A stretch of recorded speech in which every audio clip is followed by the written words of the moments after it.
और चलिए 10 बड़ी खबरों के बाद आगे बढ़ते हैं और बड़ी खबर गरियाबंद से है। गरियाबंद में धार्मिक सौहार्द बिगाड़ने का मामला सामने आया है। राजिम कुंभ मेले में दुकानदार के साथ बदसलूकी की गई है।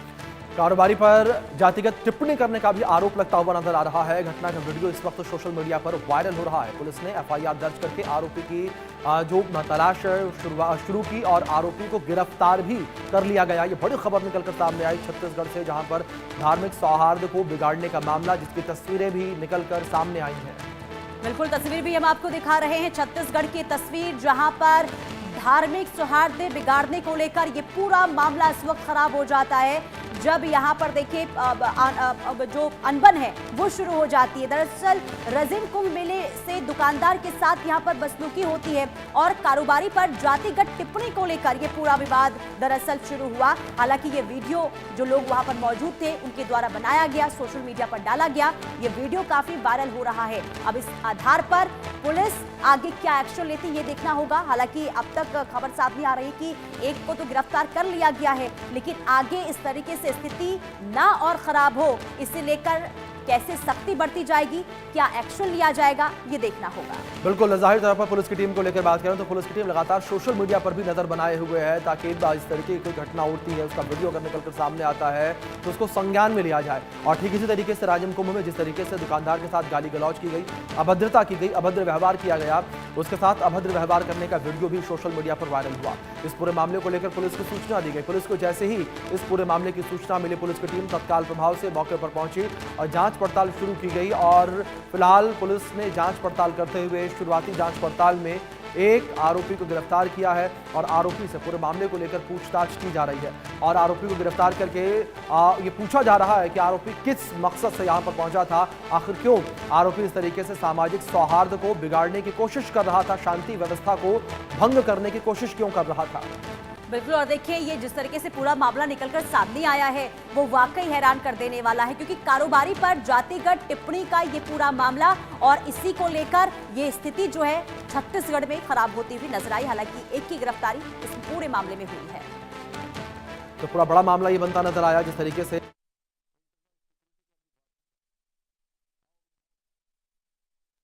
राजिम कुंभ कल्प मेला क्षेत्र में कुछ ठेले वालों को एक तो अजय तिवारी नामक व्यक्ति द्वारा गाली गलौज करके ठेला हटा लेने के लिए कहा गया था।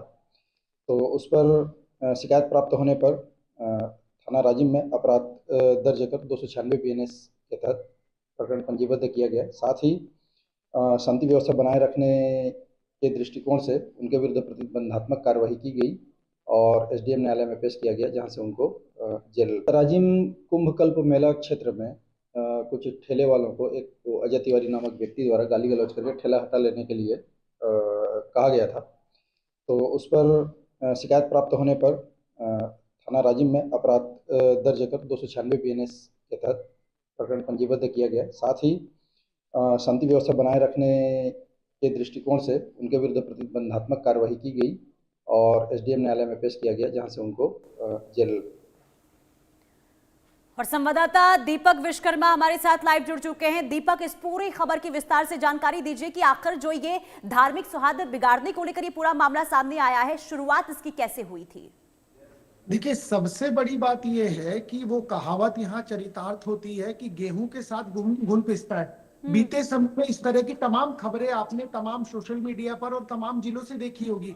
इन सब के बीच एक मेला, राजिम कुंभ मेला शुरू हुआ है। राजीव लोचन मंदिर रायपुर राजधानी से 70 किलोमीटर तकरीबन दूरी पर है।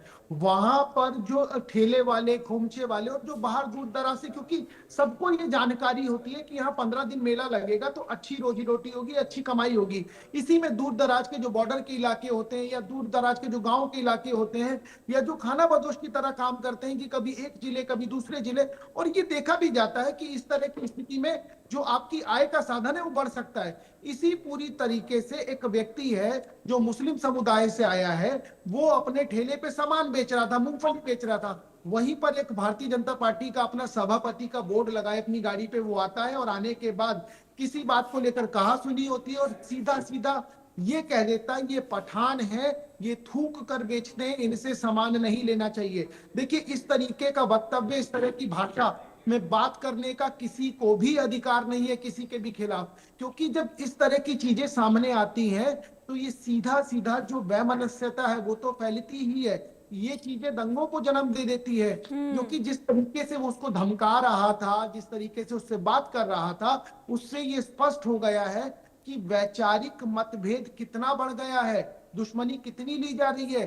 कि एक ठेले वाला, आप कार में चल रहे हैं, वो एक ठेले वाला है, आपसे वो कभी बराबरी नहीं कर सकता, लेकिन इस तरीके का वक्तव्य देना कि ये पठान है, ये थूक कर बेचते हैं, ये कहीं ना कहीं चिंता का विषय है। और जबकि छत्तीसगढ़ को तो शांति का टापू कहा जाता है, छत्तीसगढ़ में इस तरह की चीजें कभी नहीं देखी गई, लेकिन बीते दिनों में जिस तरह की स्थिति हो रही है, उन सब के बाद इस तरीके का वीडियो आना, वो भी उस जगह से जहां पर एक मंदिर द्वारा आयोजन किया जा रहा है, राजिम कुंभ मेले का आयोजन किया जा रहा है, 15 दिन ये आयोजन चलेगा। और ऐसे तमाम लोग हैं जो अलग अलग, कोई उत्तर प्रदेश से, कोई बिहार से, कोई बंगाल से, कोई उड़ीसा से, कोई तेलंगाना से, तमाम जगह से, क्योंकि छत्तीसगढ़ की यदि बात की जाए 7 जगह से इसका बॉर्डर लगता है और तमाम लोगों को ये आयोजनों की जानकारी रहती है। इन सब के बीच में यदि इस तरह का वीडियो आता है या इस तरह का कृत्य किसी के द्वारा किया जाता है, तो सच में ये सोचने पे मजबूर करता है कि दुकानदारी वाले अब डरेंगे, वो नहीं पहुंचेंगे, पहला सवाल। दूसरा सबसे बड़ा सवाल ये है कि वो किसी से कुछ मांग तो नहीं रहा था, अपना काम कर रहा था। इन सब के बीच में यदि इस तरह की बात करना या इस तरह का वक्तव्य देना या इस तरह की बदतमीजी करना, ये किसी को भी शोभा नहीं देता। तो ये पुरानी जिस तरह की घटनाएं घटी हैं, उन्हीं घटनाओं को हवा देते हुए ये सारी चीजें देखने को मिली, जिसमें 2 टूक कह दिया गया कि ये वो लोग हैं जो थूक कर बेचते हैं। और तमाम सारी वीडियो हमने सोशल मीडिया में वायरल होते हुए देखी है। वही चीज रायपुर राजधानी से 40 किलोमीटर की दूर राजिम कुंभ मेले में जो ठेले खोमचे वाले खड़े थे, वहां देखने को मिली। अब सबसे बड़ी बात यह है कि जो अपने आप को जनप्रतिनिधि कह रहे हैं, जो जनता का सेवक बता रहे हैं, यदि वो इस तरह की कारनामे को अंजाम देंगे, इस तरह की हरकत करेंगे, इस तरह के कृत्य करेंगे, तो जो आम आदमी हैं, जिनके वो जनसेवक बने घूम रहे हैं, उनका क्या होगा? वो भी देख के ऐसे ही कॉपी पेस्ट करेंगे और वो भी दूसरों के साथ इसी तरीके का बर्ताव करेंगे। तो आप ये समझिए किस तरह की स्थिति पैदा हो सकती है। बिल्कुल दीपक, और ऐसे में पुलिस प्रशासन को ये सुनिश्चित करना होगा कि इस तरीके से माहौल खराब ना हो, क्योंकि मेले का आयोजन किया गया है, लोग भारी तादाद में पहुंचते हैं और किसी तरीके से वहां पर स्थिति